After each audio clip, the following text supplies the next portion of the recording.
Everyone, welcome to arrive online classes. This is Praveen here. आज का biology के लिए एमसीक्यू है, colour blindness is due to defect in. बहुत इंपॉर्टेंट टॉपिक। मैक्सिमम टाइम इसके question repeat होते हैं, डायरेक्ट और इनडायरेक्ट वे में भी क्वेश्चन पूछे जाते हैं। जेनेटिक्स का क्वेश्चन है और ये आपका जेनेटिक डिसऑर्डर में से मेंडेलियन डिसऑर्डर से क्वेश्चन पूछा गया है। तो यहाँ पे जब कलर ब्लाइंडनेस जो है वो जब कौन सेल्स में डिफेक्ट होता है उसकी वजह से रेड ग्रीन कलर ब्लाइंडनेस भी हम इसे कहते हैं।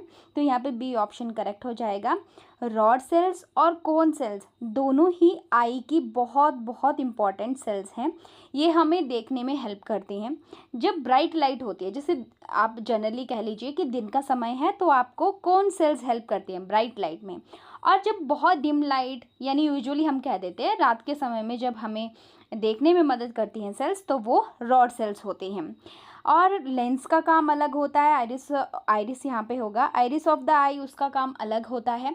तो स्ट्रक्चर ऑफ आई एक अपने आप में एक इम्पॉर्टेंट टॉपिक है। मैं आपको बता दूं स्टूडेंट्स, अगर आप भी कॉम्पिटिटिव एग्जाम की तैयारी कर रहे हैं तो इस क्वेश्चन में देखो, एक तो आपका टॉपिक आई आ रहा है, दूसरा यहाँ पे जेनेटिक डिसऑर्डर में से कलर ब्लाइंडनेस टॉपिक आपका आ रहा है। दोनों ही टॉपिक, कलर ब्लाइंडनेस एक रिसेंटली मैंने जेनेटिक्स के टॉपिक की प्लेलिस्ट बनाई है, जिसमें जो आपने मुझे कहा था टॉपिक्स, वो मैंने उसमें डाले हुए हैं। टॉपिक्स की एक्सप्लेनेशन बहुत अच्छे से हमने देखा है, प्लस उसमें हमने एमसीक्यू, पॉसिबल एमसीक्यू क्या क्या है, कलर ब्लाइंडनेस रिसेंट अभी आपको मिल जाएगा वीडियोस में, या प्लेलिस्ट चेक करो। और आई एक बहुत इंपॉर्टेंट प्लेलिस्ट है जिसका नाम है ऑर्गन्स ऑफ ह्यूमन बॉडी, जिसमें हमने लीवर, आई, पेंक्रियाज, इस तरह के, और भी ब्रेन हो गया, ठीक है।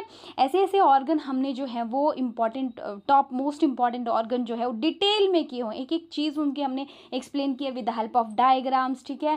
क्वेश्चंस मैंने सारे बताए हैं उसमें आपको कि क्या आते हैं। तो वो अगर आप नीट की तैयारी, कमीशन की तैयारी, टीजीटी, पीजीटी, टेट की तैयारी कर रहे हैं, सभी के लिए वो बहुत इंपॉर्टेंट है। आप जाके उनको ज़रूर विजिट कीजिएगा। चलिए यहाँ पे थोड़े से और क्वेश्चन मैं आपको इस एमसीक्यू से बता देती हूँ। कलर ब्लाइंडनेस से आपने क्या क्या याद रखना है? पहले तो आपने याद रखना है कि ये एक ऐसी डिजीज़ है जो सेक्स लिंक्ड है।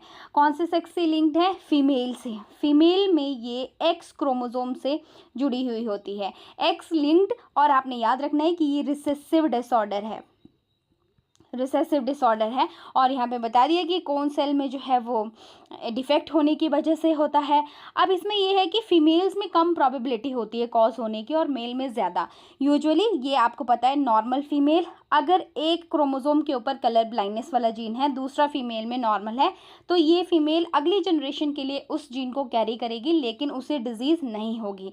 अगर फीमेल में दोनों जीन के ऊपर यानी कि होमोजाइगस कंडीशन आती है, तब उस इंडिविजुअल को, उस फीमेल को डिजीज़ होगी। ये बहुत इंपॉर्टेंट पॉइंट है।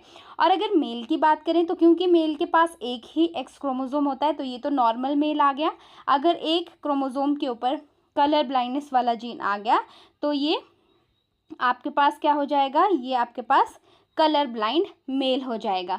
तो आपने ध्यान रखना है कि कौन सी सिचुएशन में क्या चीज़ जो है वो बनेगी, या कैरी कब करेगा, या डिजीज कब होगा, होमोजाइगस, हेटेरोजाइगस। जस्ट कंफ्यूज करने के लिए थोड़ा बहुत क्वेश्चन यहाँ से डाल दिया जाता है। जो जेनेटिक डिसऑर्डर है उसमें से कलर ब्लाइंडनेस हो गया, हीमोफीलिया हो गया आपका, ठीक है।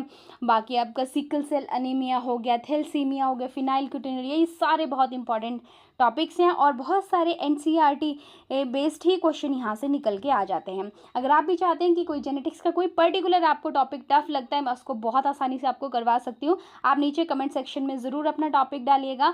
हम जो है जो जेनेटिक्स वाली यूनिट कर रहे हैं, एक उसमें हम जो है इंपॉर्टेंट टॉपिक्स कर रहे हैं विद एमसीक्यूज मैं करवा रही हूँ, तो उसमें मैं ज़रूर आपका वो टॉपिक आपको कराऊंगी ताकि आपको हेल्प मिल सके।